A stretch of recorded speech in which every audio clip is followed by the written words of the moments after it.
Halo guys, assalamualaikum warahmatullahi wabarakatuh. Gimana kabarnya semua teman-teman? Semoga selalu dalam keadaan baik-baik saja. Oke, alhamdulillah wa syukurillah. Sekarang di Taiwan menunjukkan jam 7.50 PM ya, yang mana di daerah Changhua, daerah bawah Changhua, Yuanlin, suhunya sekarang 15 derajat Celcius, yang mana di sini sangat dingin ya. Dan untuk pengetahuan teman-teman, penukaran uang di aplikasi Indogo, satu entengnya sekarang 511. Lagi naik banget guys, nggak tahu ada apa. Sekarang kursnya naik banget, 511 ya. Yang kemarin 507, sekarang 511. Jadi lumayan juga ya. Oke guys, kali ini Suara TKI mempunyai berita yang mungkin Anda udah pada baca atau sudah tahu ya, di saran di YouTube atau mungkin di Facebook atau mungkin di grup-grup. Tapi di sini adalah suatu berita yang kenyataannya ya, yang jelas, real, dan istilahnya yang benar-benar nyata ada di sini. Oke, bagi teman-teman yang belum tekan tombol merah atau subscribe atau berlangganan, silahkan tekan tombol merahnya dan aktifkan tanda loncengnya. Kenapa? Agar selalu tahu berita-berita penting di Suara TKI. Banyak pengetahuan, banyak pengalaman, dan tentunya akan bertambah wawasan. Jadi tekan tombol merahnya dan aktifkan tanda loncengnya. Sudah? Kita lanjut. 4 kali temui kepala Teto di Jakarta tak kunjung ada hasil. Taiwan tetap belum membuka diri untuk TKI. Kira-kira ada apa ya? Itu dia pembahasan kita, dan di sini uraian lengkapnya ya dan secara nyatanya. Setelah Indonesia ditutup oleh Taiwan dalam pengiriman tenaga kerja atau TKI, hingga saat ini pihak Indonesia yaitu Kepala BPTMI terus-menerus mendatangi Teto di Jakarta untuk meminta membuka kembali. Hal ini dilakukan agar para calon TKI yang sudah lama menunggu, yang jumlahnya 6.000 lebih, agar bisa segera berangkat. Namun, hingga saat ini Taiwan tetap belum membuka diri untuk TKI.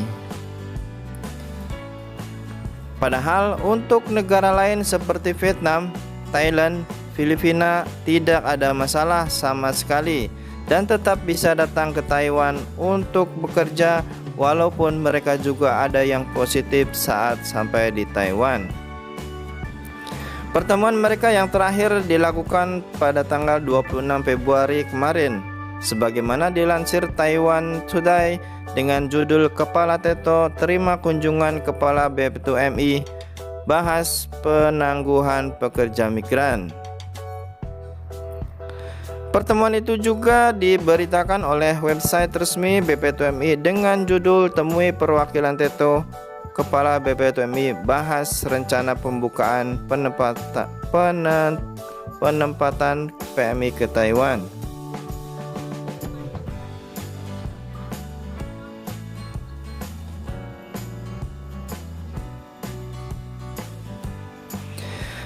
Namun lagi-lagi pertemuan itu belum membuahkan hasil, belum ada keputusan jelas. Padahal 1 Maret Taiwan sudah melonggarkan pembatasan.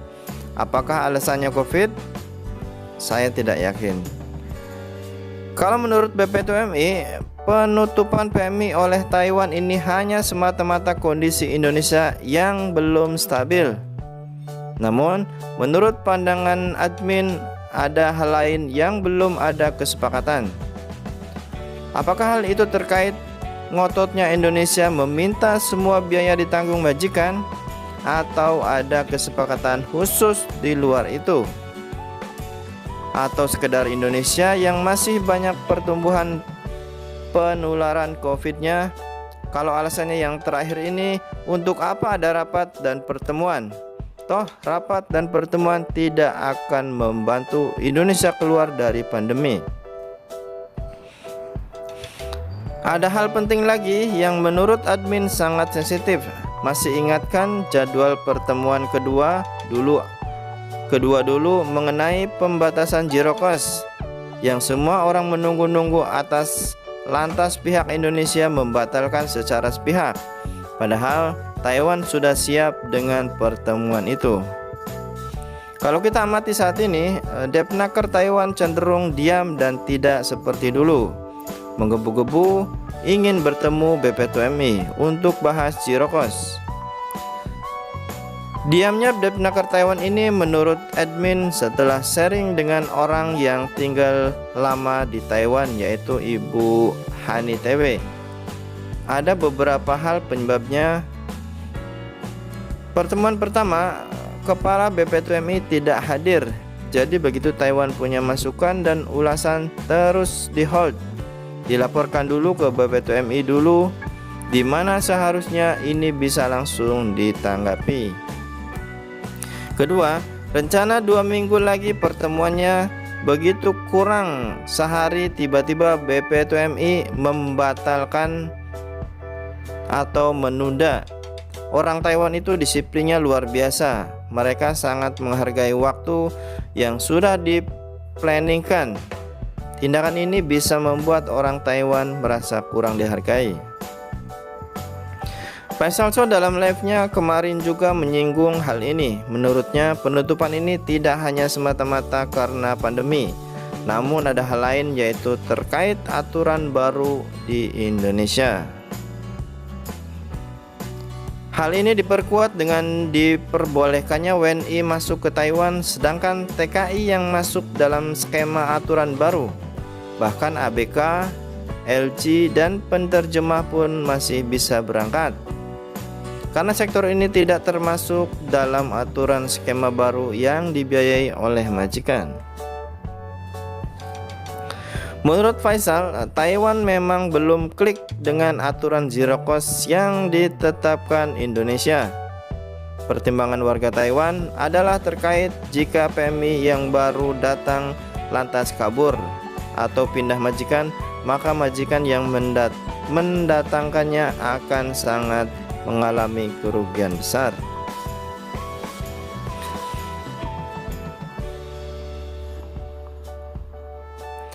Jadi sebenarnya sangat susah ya diprediksi kenapa kok Taiwan tuh tidak mau membuka istilahnya untuk pemberangkatan TKI TKW ke Taiwan. Itu sangat dipertanyakan ya, sebabnya apa dan kenapa itu emang sangat dipertanyakan sekali, karena nyampe sekarang juga belum ada keputusan yang resmi ya. Sedangkan dari negara lain itu sudah boleh masuk, kenapa di Indonesia tidak diizinkan masuk?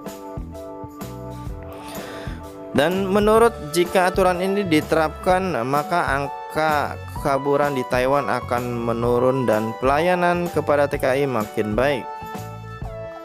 Ini yang masalah tersebut. Menurutnya lebih baik mundur dari bersikukuh menjalankan aturan zero cost dan menerapkan aturan baru, yaitu biaya agensi, penerjemah, ARC, dan askes ditanggung majikan. Kalau aturan ini bisa gol, saya orang pertama yang akan berdiri dukung Bapak, yaitu kata Faisal Shou ya. Menurutnya jika aturan ini diterapkan, maka angka keburan di Taiwan akan menurun dan pelayanan kepada TKI makin baik. Sementara dalam aturan pembukaan 1 Maret nanti, Taiwan menyatakan kalau TKI tetap dilarang karena belum adanya kesepakatan tentang masalah terkait masuknya mereka. Di sana tidak disebutkan masalah pandemi.